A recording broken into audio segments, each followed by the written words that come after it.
Les 114 500 tonnes d'épave du Costa Concordia ont finalement quitté la côte de Giglio le 23 juillet, direction Gênes. Pendant 2 ans et demi, le navire a fait partie du paysage de l'île où il s'est échoué le 13 janvier 2012 avec plus de 4200 personnes à bord. Pour les survivants, revenus sur l'île, c'est le soulagement mais aussi un moment de mémoire. Nous espérons qu'ils vont vite retrouver Russell parce que cela reste un cercueil, un tombeau. 32 personnes ont perdu la vie et il manque Russell. Russell Rebello, un serveur indien, était de service la nuit du 13 janvier lorsque le paquebot s'est rapproché de Giglio pour saluer ses habitants. Le Costa Concordia a heurté un rocher provoquant une déchirure de la tôle. Longue de 35 mètres, elle s'avère fatale pour le paquebot. L'évacuation du navire s'est faite tardivement et dans le chaos, certains n'ont pas hésité à sauter à la mer. Sur les canots de sauvetage, c'est la panique.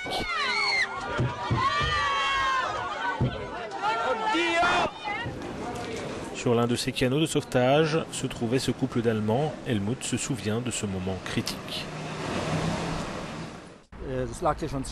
Nous sommes montés dans les canaux de sauvetage, explique-t-il, et ils ont commencé à le faire descendre. Mais le bateau était déjà bien penché. Le canot est descendu jusqu'à la limite des cordes. Il était déjà bien 2 ou 3 mètres au-dessus de la surface de l'eau. Alors ils ont fait rompre les cordes et le canot est descendu d'un coup. Je voyais le paquebot qui se couchait de plus en plus et je me suis dit que si le canot de sauvetage se retournait, alors c'était foutu pour nous. On ne survivrait pas.